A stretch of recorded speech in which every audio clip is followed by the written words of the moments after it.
अस्सलामुअलैकुम काश्तकार भाइयों। जैसे हम कपास के अंदर या दूसरी फसलात के अंदर कीड़े मकोड़ों का एक हम कहते हैं ETL यानी इकोनॉमिक थ्रेशोल्ड लेवल या मुआशी नुकसानदेह हद, उसके बारे में पढ़ते हैं कि उस पर पहुँचे तो हमें स्प्रे करना चाहिए।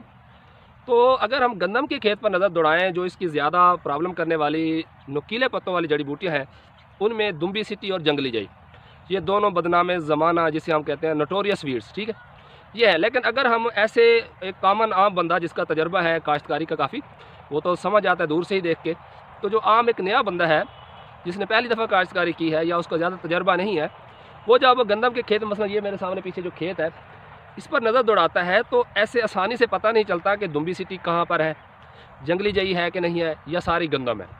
क्योंकि लीव्स के हवाले से इनके जो लीव्स हैं दूर से अगर हम देखें तो वो सिमिलर ही होते हैं, एक जैसी, पौधे की स्ट्रक्चर भी एक जैसी होती है। तो फिर हमें पता कैसे चलेगा कि दुम्बी सिटी है गंदम में या नहीं है, या जंगली जई है या नहीं है? क्योंकि अगर है ही नहीं तो हम ज़रूर अपना पैसा वेस्ट करके क्या करेंगे, हम उसके ऊपर स्प्रे हमें नहीं करना चाहिए।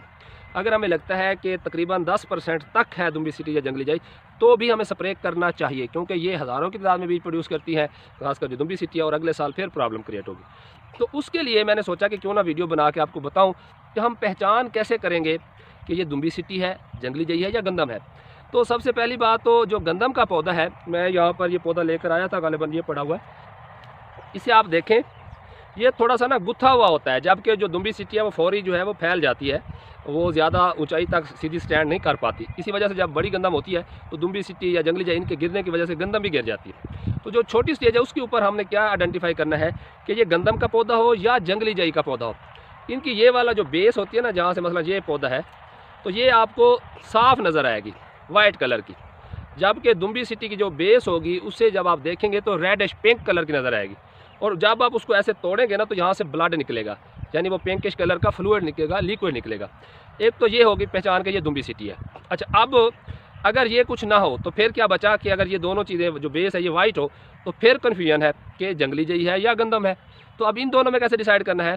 जो है ना गंदम, इसका ये वाला मसला, पहला लीफ ही अगर आप देख लें तो इसके जहाँ पर ये लीफ, ये इन्होंने तने को अपने गिर्द जो है अपने अंदर लपेटा हुआ, यानी कॉलर बने हुए समझ लें, तो इन्हें हम कान कह लें, अगर इन्हें हम टेक्निकली नाम देते हैं ऑरिकल्स का, ठीक है। तो मैं ये पत्ता एक ना पूरा इसके ऊपर से उतार लेता हूँ, तो यहाँ पर आपको शायद नज़र आ रहा हो, तो ये देखें, आपको ये छोटे से दोनों साइडों पर कान नज़र आ रहे हैं, ऑरिकल्स नज़र आ रहे हैं, और दरमियान में एक छोटी सी झिल्ली भी है जिसे हम लिग्यूल कहते हैं। आम ज़बान में समझाने के लिए कहा जाता है कि कान और ज़ुबान, ये जो ऑरिकल है ये कान, और जो झिल्ली है ये क्या है, ज़ुबान।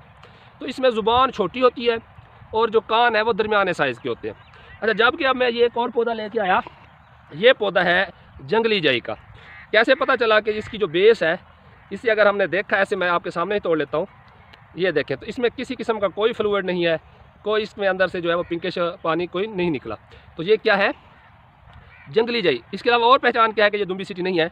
तो ये जो मैं इसका पत्ता उतार रहा हूँ, ये देखें, ये मैंने पत्ता उतारा, अब आप इसे गौर से देखें, इसमें जो कान है ना वो नहीं है, ऑरिकल है ही नहीं, और जो झिल्ली है वो गंदम से काफ़ी बड़ी है, यानी इसमें ज़ुबान गंदम से बड़ी और कान है ही नहीं।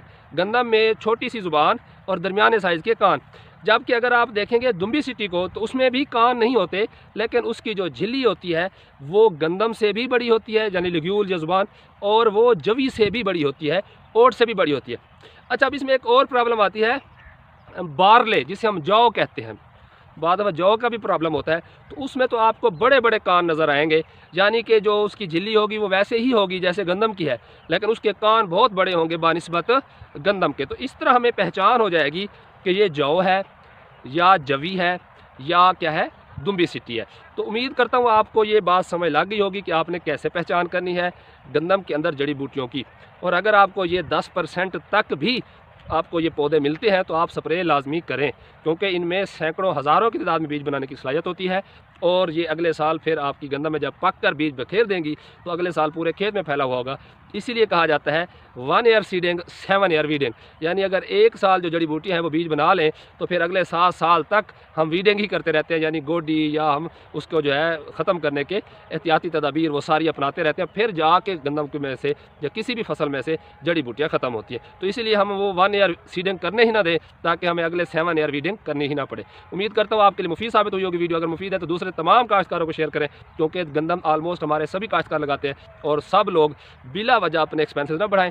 जहाँ पर ये मसाइल हैं चौड़े उसकी नुकीले पत्ते वाली जड़ी बूटियों के, दुम्बी सीटी या जंगली जई की, तो वहीं स्प्रे करें। अगर नहीं है तो स्प्रे का खर्चा करने की ज़रूरत नहीं है। अल्लाह हाफ़िज़।